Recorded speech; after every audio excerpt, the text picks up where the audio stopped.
अस्सलामुअलैकुम फ्रेंड्स, ईए टीवी में आपको खुशामदीद।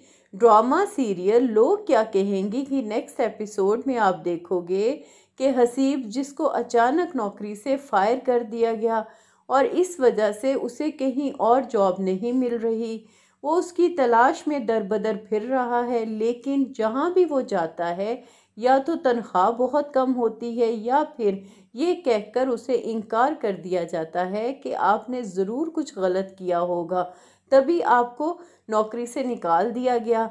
हसीब बेचारा रोज़ाना जॉब की तलाश में निकलता, लेकिन कहीं पे भी बात ना बनती।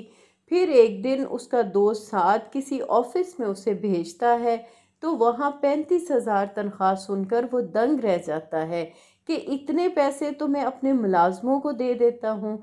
इन हालात की वजह से वो हर एक से बेजार रहने लगा। उसकी बीवी मीरब, जिसको इस कड़े वक्त में अपने शौहर के शाना बशाना खड़ा होना चाहिए, वो भी अपने बच्चों की बेजा जिद्दों और फरमाइशों की वजह से बजाय उनको समझाने के अपने शौहर के साथ बैठकर रोती है।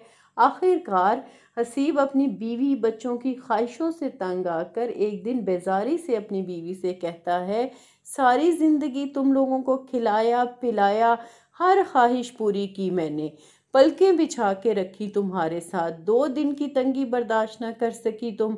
क्या चाहती हो? क्या छुटकारा चाहती हो मुझसे? इस पे मीरब रोते हुए जवाब देती है, मैं मर जाऊंगी हसीब, मुझसे ऐसी बातें ना करें। आप जानते हैं कि हसीब के बगैर मीरब जिंदा नहीं रह सकती।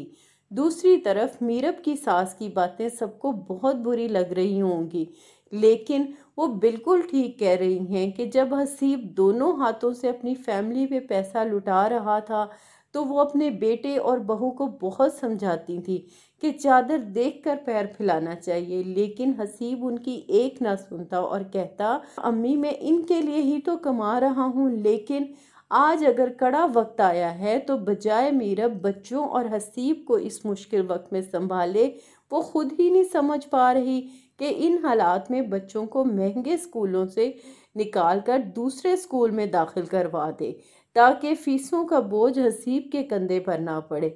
हसीब अपने बच्चों को हर चीज़ के लिए ज़िद करते देखता है, तो उनकी ख्वाहिशात पूरी ना कर सकने की वजह से बहुत अजियत में है। इसीलिए जब मीरब उससे नौकरी करने का पूछती है कि आप इजाज़त दें तो मैं जॉब कर लूं, जब तक आपको जॉब नहीं मिलती, इस बात पे हसीब नाराज़गी से जवाब देता है, तुमने मुझसे शादी आसाइशों की वजह से की, जब तक मैं तुम्हारी तमाम ख्वाहिशें पूरी करता रहा तो तुम मेरे साथ खुश थी, लेकिन आज मेरे बुरे वक्त में तुम मुझसे बेजार रहने लगी। ये सुनकर मीरब हसीब को बहुत समझाने की कोशिश करती है, लेकिन वो खुद भी इन हालात का मुकाबला नहीं कर पा रहा। इसीलिए वो डिप्रेशन में खुदकुशी जैसा बड़ा कदम भी उठा लेता है। इस ड्रामे में एक तरफ तो ये दिखाया गया कि हसीब अपनी फैमिली को खुश करने के लिए उनकी हर जायज़ नाजायज़ ख्वाहिशात पूरी करता है, महंगे महंगे गिफ्ट्स, पार्टीज़, दुबई के ट्रिप्स, और जब उसकी वालदा उसे फजूल खर्ची से मना करती हैं तो वो कहता है कि मेरा दिल करता है कि मैं दुनिया जहाँ की तमाम खुशियाँ आप सबके कदमों में ला के रख दूँ। और दूसरी तरफ चंद दिन वो मुश्किल हालात से मुकाबला भी ना कर सका और अपनी फैमिली को अकेला छोड़ के इस दुनिया से चल बसा।